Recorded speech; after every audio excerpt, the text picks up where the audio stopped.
Hello and welcome back. This is part 2 of my Jimi Hendrix series. Initially conceived under the working titles of I'm a Man and Sky Blues Today, Stepping Stone began its development in 1969, with Jimi tinkering on the musical structure before attempting to develop a backing track in late 1969, with work continuing into early 1970. Jimi and the Band of Gypsys lineup developed an apparently complete version of the song that was issued as a single in April of 1970, but it was quickly pulled when Jimi decided it needed more work. Buddy Miles' drum part was completely overdubbed by Mitch Mitchell in June, and Jimi had added more guitar parts to the recording.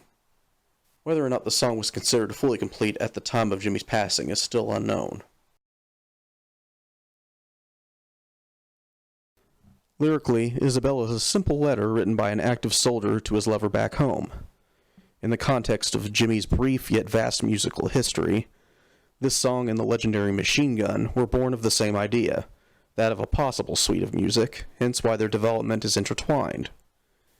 In fact, brief snippets of lyrics were edited into a released version of Machine Gun, included on Alan Douglas's infamous Midnight Lightning album.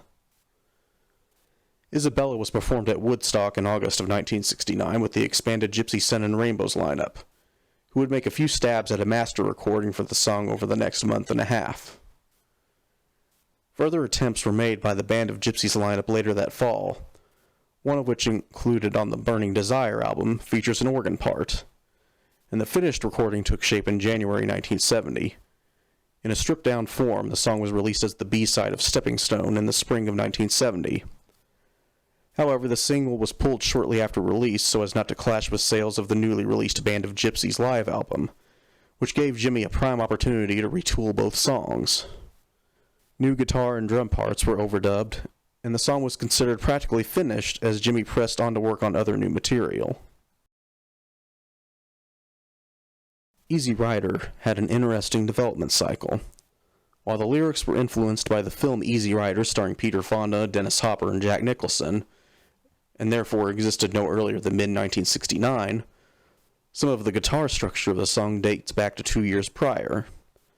The earliest recording that proves this is a piece called Touch You, which was released as a bonus track on the CD single for the 4-audio track mix for Fire, which was included on the West Coast Seattle Boys set in recent years.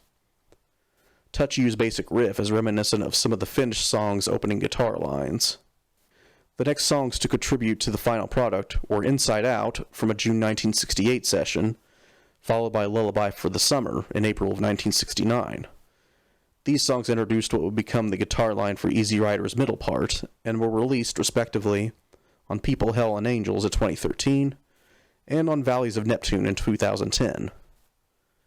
Further attempts at developing this song include a recording released on the Dagger Records official bootleg album Hear My Music, as part of a jam that segues into a run of the Star Spangled Banner.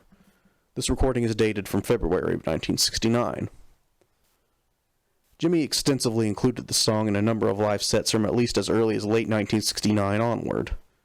One jam session included on the official bootleg Burning Desire dates from January 1970 and features the Band of Gypsys Power Trio lineup, and another rehearsal take is included on the Baggies Rehearsal Sessions compilation.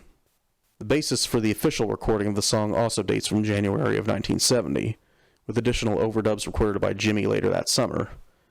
This version was released originally on The Cry of Love, the first official posthumous release of Jimi's recorded works, and issued again on the first Rays of the New Rising Sun compilation in 1997. While an alternate sound mix was included on the Experience box set in 2000, the version initially released was the intended final mix of the song.